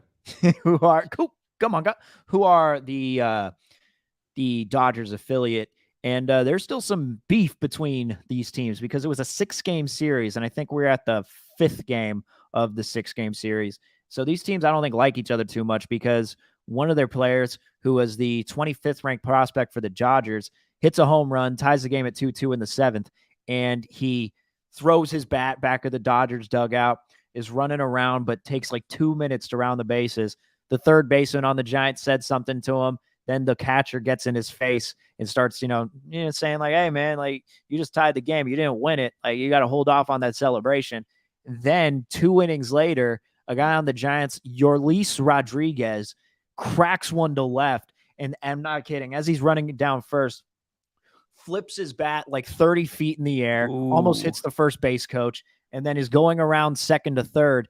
And the guy who hit the original home run from the Dodgers, the guy who was showboating originally, he was in left field. And the guy on the Giants, as he's going from second to third, is just skipping from second to third while doing like the Rob Van Dam and pointing at the That's a back lot of of his pimp. jersey. That's a lot of pimping. It was awesome. It was No, great. I love that stuff. And that's But something that the Giants need is they need that flavor, man. It really, I know it's a low A game. I understand that, but man, it was cool to witness. but somewhere Madison Bumgarner's like that's some fucking clown shit right That's there. clown. There you clown boy. Yeah. Who's he doing that to last week on the D-back? Or no, he's on the D-backs. Victor It was Robles yeah. on the Nationals. I liked his response when the clown knows. Good for you to have that ready to go the next day. Yeah, That's clever. It's not something that anybody wanted to admit, especially as a Giants fan. But when we're talking about these guys who don't want to make the game fun anymore, don't want to let the game be fun, It's Madison Bumgarner's red ass. Bumgarner was a poster child for that. So thank you for what you did in the playoffs, but we don't need any of that anymore in San Francisco. We're good. Speaking of the Giants, last night Will Clark got his number 22 retired.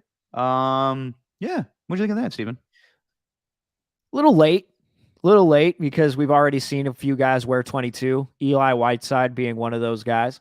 But the Giants always do that so well. Like July 30th was an odd time to do it, but man, the playing the Cubs. Yeah, the Giants really know how to hold a ceremony, though, and they understand how to honor their players. Barry Bonds being there and everything. I think Kevin Mitchell was there too, wasn't he? He was, and Yeah. I love. How about Kite being like, and here's a guy that will be in the Hall of Fame, Barry Bonds. Yeah, but also I couldn't help but look at the lineup yesterday and think, congratulations, Will Clark, on your retirement. Now let's bring out there Darren Ruff, Austin Slater, Yermin Mercedes, and Wilmer Flores as the 1 through 4 hitters. Like, here you go. Yeah. But they got a 5-0 lead and then gave up 4 runs in the 9th, but they still won. Joey Bart would crush that ball, by the way. with the back-to-back with Luis Gonzalez. My Yeah. God. I actually didn't see the game last night, but No. Well, he crushed it 114.3 miles an hour, which is like a StatCast record for the Giants ever since StatCast has come into play back in 2015. So it was a beast of a home run. How did Eric Burns go with talking yesterday? I don't know. I didn't hear any of the broadcast. Okay. I was watching it with the sound off because, like, by the time I got done with the San Jose Giants game, I didn't see a lot of it. I was watching the highlights, Right. But I watched it with the sound off when I got home because UFC was on, UFC 277, and caught the final fight between Nunes and Pena, which was great. Anyway, nice. I did not know Eric Burns was on the broadcast, huh? No, he wasn't on the broadcast. He was speaking because he is a Will Clark fanatic. He was the only non-Giant speaking. So that makes sense. Eric Burns, yeah. number 22. Yeah. Yeah. I mean, he's on his No Filter podcast. So it was funny though. Burnsy does hits with us. And he goes, yeah, hey man, I'm so excited for this weekend. I'm away for my whole life. Will Clark is one of my best friends. I love him to death. He's a great business partner now. But you got to believe, if we have this ceremony and Tuesday roll comes around and Juan Soto's traded to the Giants, you give him 22. Yeah, maybe that's a sign that they're really not going to trade for him now. Exactly. He's like, yeah, they have this big ass ceremony, and everybody's like, psych. Yeah. Yeah. Well, we can't. Well, now we got to trade for a superstar, future superstar. Probably going to have a better career than you will. Sorry. But yeah, we'll see what happens come trade deadline. It's gonna be interesting this year. Mm-hmm. Apparently, it's gonna be wacky and wild. The first one that doesn't take place on the 31st, I believe. I don't think did it happen on the 31st last year. I can't remember. Yes.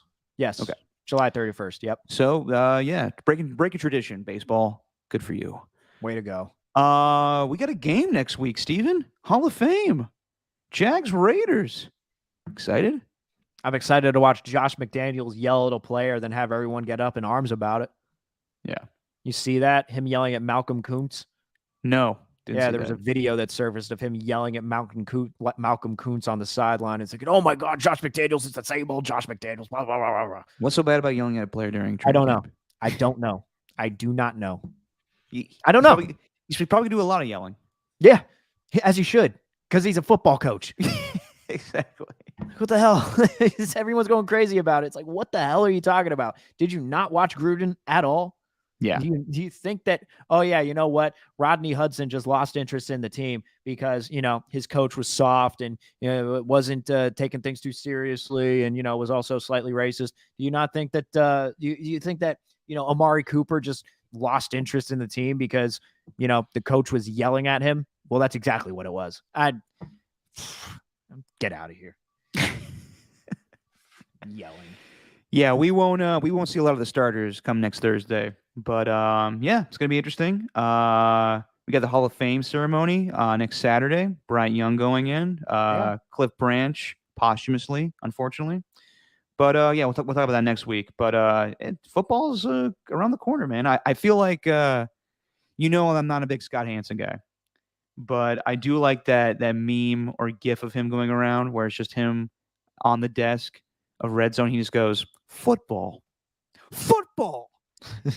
and it's creeping around the corner. I'm gonna have to get the Scott Hansen package this year because I'm not gonna waste money on DirecTV for one season and then get something new next season. I haven't seen that GIF. I need to look that up. I'll send it to you. It's just literally him just like on the Red Zone stage, just being like, huh, football, guys. Then just screams it, football. I'll check that out. But I'm more of a Siciliano guy.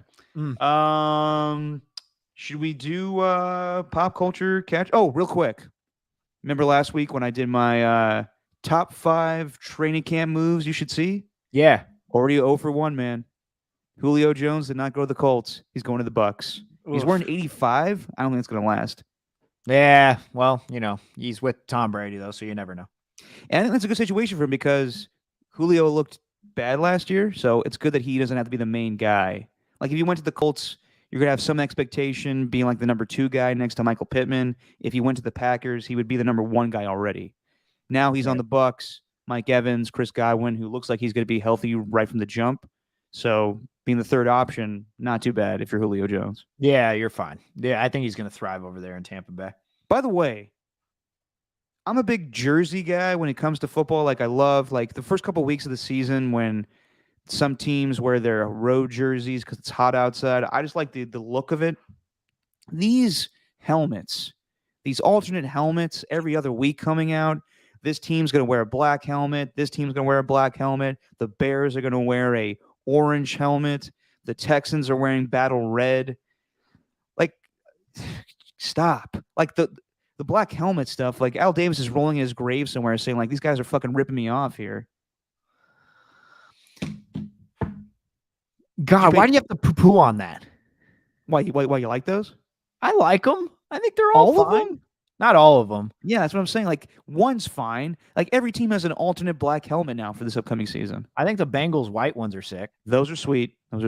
The Bears orange matte ones, I'm not into that. The orange matte, the Browns. It's like, what are you, Florida Gators? Like, no, get out of there. Yeah, I don't know. I don't like some of them, but I don't know, whatever. Anything that's new. Should we do some pop culture catch up? A little pop culture catch up. All right. Pop culture catch up. Yeah, we should have we should get like a little sing song thing for that. Pop culture catch up. There you go. That's catch up with pop culture. Perfect. Yeah. So Steven, I saw 2 movies last week in the theaters. Last podcast, I told you I was going to be on my way to go see Nope. Did you end up seeing it?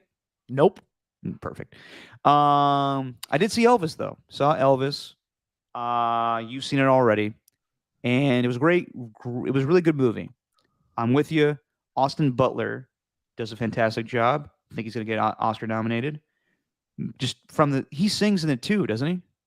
Yeah, he sings in it. Well, it depends on which Elvis you're talking about. I think he sings in it like as Elvis up until the 60s Elvis or something like that. Did he sing as Fat Elvis in the end? Because that was incredible. No, he didn't sing as Fat Elvis. Well, that was good though. It was incredible. The splicing of the two, it was awesome. Yes, he did an amazing job. I didn't know the whole story with Colonel Mustard, whatever the hell his name is. Colonel Tom. He wasn't Tom Parker, I think. Wasn't even a real Colonel. And yeah, Austin Butler, I guess, was Tex Watson in Once Upon a Time in Hollywood. Yes. Did not know that. Yeah, I learned that too. So I thought he did a fantastic job. I don't know if he'll win the Oscar, but I definitely think he should be nominated. But my biggest criticism of Tom Hanks did a fantastic job too, as the one role where you'll say he was an asshole. Besides the first Toy Story, because the first Toy Story, Woody's an asshole for most of that movie. That's an argument for another day. You don't think so? Woody was the leader of the team, man. But he was trying to kill Buzz. I know. Push him out the window. I know. Yeah. Woody was a dick for most of that movie up until the end. Yeah. No, you're not wrong. You're not wrong. Colonel Tom Parker was an asshole the whole movie, and in real life.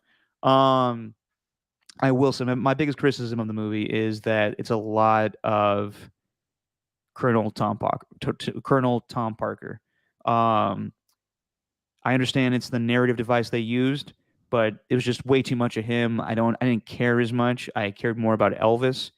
And this is my biggest criticism with all of Baz Luhrmann's movies. Just way too much flash. Like everything doesn't need to be a montage. If they got a different director, I thought it would have been a better movie. But let's just let the actors act a little bit.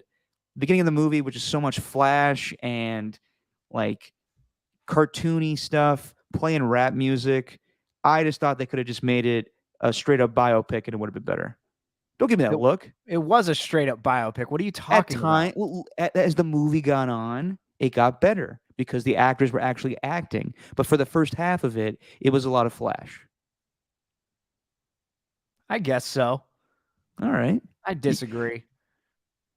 You can't just say I guess so and then say I disagree. Okay, you know what? No. I'll say that I liked The Flash. I thought you're a Flash man. I thought he was the perfect director for that movie. I didn't have an issue with the rap songs that you're talking about. Oh, rap being in a movie. Like, come on. Well, I don't care about rapping in a movie, but it's a movie made in the like, like, what's the point of that? I don't know, because it's an updated version of the movie. I don't know. It's a period piece. We're gonna play walking down the street and then I think it adds to it. all right. I mean, there could be some symbolism there. I mean, I obviously there's a lot with Elvis, even though appreciating black artists, ripped off a lot of black artists, but Right. that was acknowledged in the movie. Yeah. No, I thought they handled that brilliantly. Everything. I thought the whole movie was great. I'm gonna go see it again. All right, fine. But what Okay, about Nope? all right.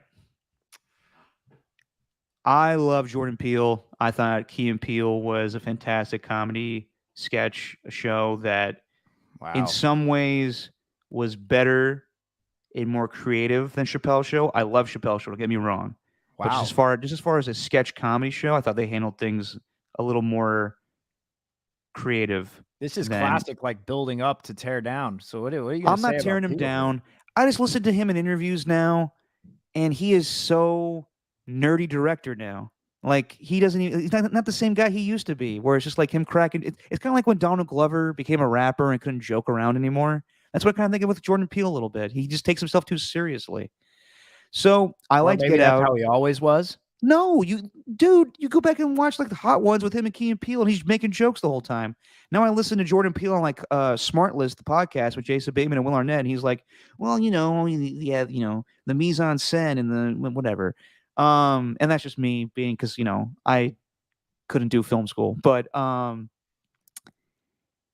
Jordan Peele made a great movie in Get Out. Us was okay. Didn't care for the ending. Nope. So you haven't seen it yet? No. Okay. It's a very well done movie. It's very well written, but there's a lot of symbolism in it. And maybe I'm just dumb, but I don't care to watch a YouTube video explaining to me what the intention of the movie is after I see it. So I sat there in the theater, and when it was done, I was like, that was kind of lame. And then I had my friends have to text me being like, you don't understand. This is why this was done here. This is why this was done. And I was like, oh, okay, that makes sense. But if it's not, I don't know. Again, maybe I'm just an idiot, but like I just didn't think that like if you just take it for what it wasn't really amazing to me. But I do want I mean like I it was very well written now that I understand what he was going for. It's Okay. hard to Well, explain if you haven't seen it. is it one of those movies just where you have to watch it a second time then maybe? Possibly yes. I mean, that sounds like what it is, and it feels like that's what it always is for Jordan Peele movies, is where you got to watch it a second time to truly appreciate it. I probably do, but I don't know, man. Like it may also just be on me. Like it was kind of not what I was expecting. And it's not really the way it's portrayed in the trailers or any of the TV spots. It's yeah, or like Ernie said, you have to watch it a few times. I get it. I appreciate it. There I will say, there's a scene in that movie that's scarier than anything you'll see in Planet of the Apes with involving monkeys. Oh Just boy. like just like really disturbing, like realistic stuff with monkeys. Oh, all right. Well, So that's exciting. that was the more interesting part. Like at its core, it's a movie about the entertainment industry. Okay. Gotcha. So Right. I still say it's worth watching in theaters, Hmm. but you could have a reaction of watching going, okay. Or it could end and you'd be like, oh, that was great. Right. It's very mixed. I'm not saying it's a bad movie. I'm just saying that from when I went to go see it, I was disappointed, but I could watch it again and love it. Yeah. Okay. All right. All right. I'll take that recommendation. I saw Thor: Love and Thunder. That's the most recent movie I saw in theaters, and just another Marvel movie. Seems like it's really trying hard to find that line of like, hey, are we a comedy or are we a Yeah. Marvel superhero movie? Like I thought Thor Ragnarok was perfect with that. But this one, I don't know. I think it struggled to really find that balance. It was just like, I don't know. I watched it and I just came away from it thinking, this it's whatever. Like they're trying to turn Thor into this kind of nerdy oaf. It's like I don't know. I thought it was okay. So that's my Thor Love and Thunder review, where it's just they're trying so hard to figure out what Thor is, and I don't think they really I don't think they really I don't think they really towed that line as well as they could have. But another thing that I'm watching, not only The Captain, also watching The Captain, which is awesome. Oh yeah. Haven't seen the new episode. Yeah. But apparently now they're getting to the juicy stuff with A-Rod and Jeter. Yeah. No, it was really good. Third and fourth episodes, awesome. So But hold on, real quick. yeah, Sorry. In that third episode, is it where Jeter is upset that A-Rod joined the Yankees because he thought he was gunning to take his position at shortstop? that was in the fourth. Okay. Okay. Yeah. Yeah. So that happens. It's really good. I highly recommend it. But the other show that I was watching, and I'm actually going to watch the last episode here, I think today, because each episode's only a half hour. But The Bear, the one on Hulu. I've heard about this. Yes, and it's all about a family-owned restaurant which is failing, and the guy who owned it, he dies, and his cousin takes it over, and the brother still works at the restaurant, but they don't like the fact that the cousin's the one who took over, but he chose him, and I guess the cousin used to work at like the best restaurant in the world. It's like Succession for restaurants. Yes, and then but he takes over, and that's all in the beginning of the episode too. That's not me spoiling anything, but it's a lot deeper than that. And there are 8 episodes in the season. I think it got picked up for a new one, but the 7th episode is one of the best pieces of television that I've seen. Wow. Yeah, it's all done on one shot, and there's a lot of stuff that happens. Pretty much the whole premise of the episode is that they are putting in a new system to help deal with their orders, and somebody forgot to take the pre-order online feature off. So it basically stems from problems within this new system and everything going on in the kitchen. It's awesome. I just can't imagine being a chef, man. I just can't. I remember like it was so glorified. You grow up watching like Ratatouille or something, and it's like, oh, you get to be a chef. It was so fun, and whatever. Well, that guy was a phony. The rat was pulling on the strings, right? Or hair, I should say, pulling all the hair. But then you learn about it, and it's like, my God, I wouldn't want to work in a restaurant. That sounds miserable. Oh yeah, everybody just yelling all the time. Like it'd be cool, but it'd be a lot. You're under a lot of pressure. I always think about. Sorry, I always think about when Gordon Ramsay shoots Hell's Kitchen, and the people that are like getting their food. Like, is it good like atmosphere to like be there and just to hear Gordon Ramsay just yell at these people like, oh, this has to be fucking better, and then he comes out like, here's your steak. Yeah, I know, right? Is it soundproof in there or what? Probably not. What do they do? Yeah, no, The Bear's really good. Oh, and also we just got a piece of news. We said we didn't want to close the show with celebrity death, but Nichelle Nichols from Star Trek passed away at the age of 89. I'm going to be respectful. That's very sad, but I don't know who that is, Steven. Yeah. Have you ever seen, the only reason I know about her is because of the movie Snow Dogs. You ever seen Snow Dogs? Yeah, but I can't remember her. Yeah, she's the mom. It's been a minute since I've seen Snow Dogs. She's the mom in Snow Dogs who brings a bunch of cookies to the dentist office. Michelle Nichols, you say? Nichelle with an N. Nichelle. Yeah. That's an interesting name. Yeah. Oh, here we go. Oh, that's too bad. Yeah. What else was she in? She's been in a lot of other things. She was in Star Trek? Yeah. Yeah, she was the original Star Trek. Yeah. Oh, that's too bad. Yeah. What else was she in? She's been in a lot of other things. Well, sorry to hear about that, Michelle. R.I.P. So there you go. All right. Well, yeah, Steven. We shall be back next week. We got a Bay Bridge series. Just 2 games, though. Giants and A's.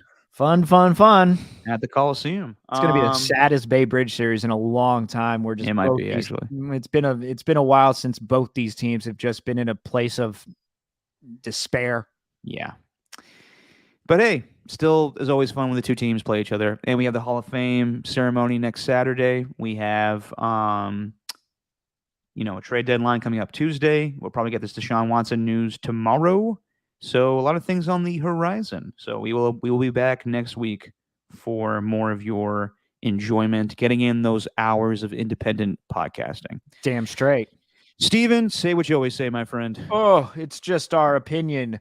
Man.